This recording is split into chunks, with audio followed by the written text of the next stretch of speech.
Alright, hello everyone. I'm making this video to tell you about my thoughts on Risha and Akaavi, why I chose one over the other, and some other things. First, I want to say that the romances are not very parallel, if that makes any sense. Let me show you the. This is Risha's part 1, Risha's video part 1. Um, Akaavi comes in about this point here. From there, you may say that they go parallel together, and exactly after the end of this video is where the choice between them comes. So, that's timeline wise. Now, I had very mixed feelings about both of them. Let's let's start with Akaavi. I have to say I liked Akaavi the first time I saw her. She wasn't a typical. Uh, she didn't seem like a typical Mandalorian. She was kind of fun and good looking and interesting. I liked her voice.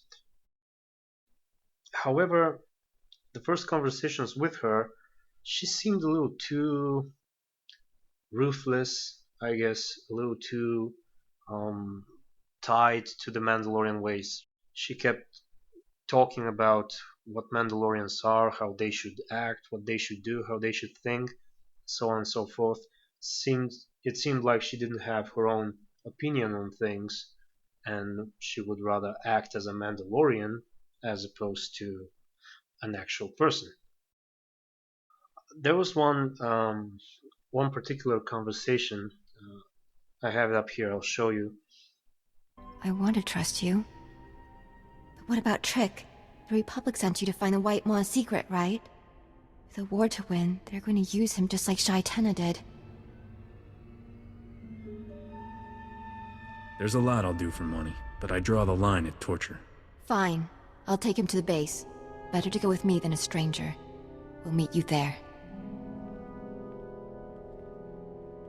This is where I had to decide what to do with that Twi'lek girl and the disfigured kid. And for some reason, Akavi's reaction to this conversation bugged me. I didn't like it. When I decided to show mercy to the kid and not to use it, even though I was going to use it to benefit the Republic, I still didn't like the idea of him being used for anything. I wanted to I wanted to help him, to try and cure him, or at least, you know, do something about it. And maybe I got very emotional at that point or something, but I strongly disliked the fact that Akaavi didn't like that decision. She didn't have any lines. She just had a little negative affection, but that really made me dislike Akaavi.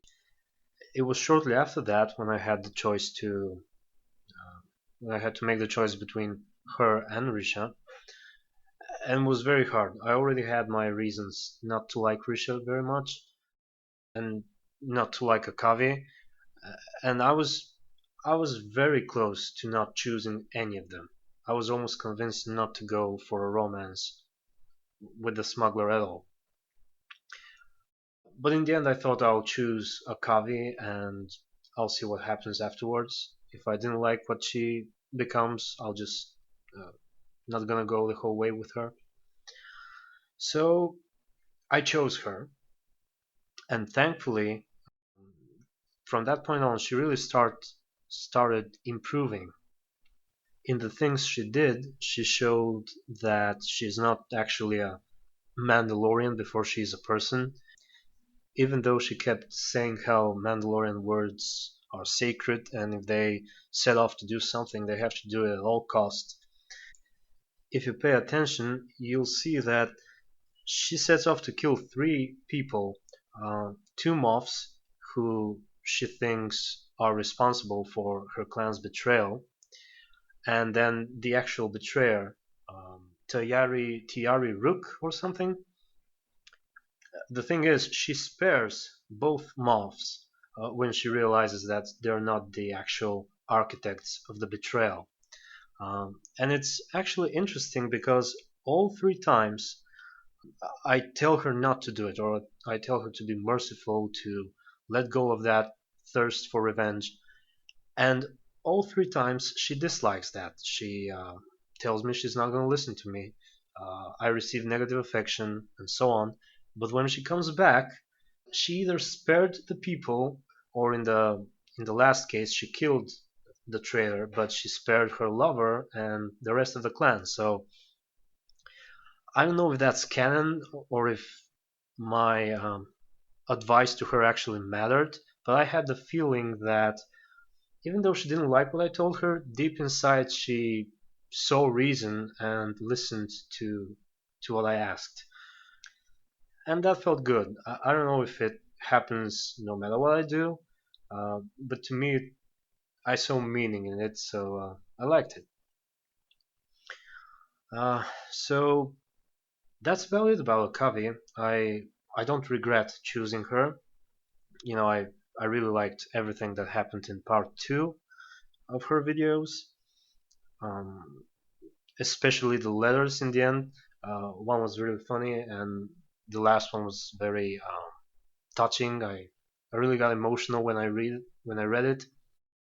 So yeah, in the end of the day, I have to say I like Akavi and her romance as a whole. So that's it about her. Okay, now Risha. Risha had a decent development even before she became my companion, so I guess I should start there. After Coruscant, when I meet her on my ship, I didn't like her that much. She was too cocky and overconfident, and despite the fact that she was actually with Skavek, she demanded my trust and she wanted me to do what she says and go where she says. And yeah, I didn't trust her. I had the feeling that she'll betray me at some point. However, near the ending of Act 1 or Chapter 1, she she grew on me. The reason is when she found out that her friends were captured and their lives were in danger, she all of a sudden forgot everything about Nogdrain and the search for his fortune and the crown, and she went to Tatooine to help them. She even turned herself in as a hostage just so she can have the best chance to help her friends. And even the fact that she got so hurt, or at least it seemed that way. If you watch the video, I think it's called Risha's Friends. She really seemed hurt, and that was a whole new side to her, uh, a side that I really liked, and I was hoping that she will remain that way. Another thing was soon after when we rescued or when we freed Nagdren from the carbonite, and he asked her to kill me. She declined without a second thought. She said she cared for me and so on, and I was really surprised in a good way. So for a short period there, I was almost convinced that I was going to romance her. I had this theory that all this time she was acting all bossy and um, pretending to be in this only for the money. And in the end of Act 1, she finally revealed her true self, her more sensitive side and more open side.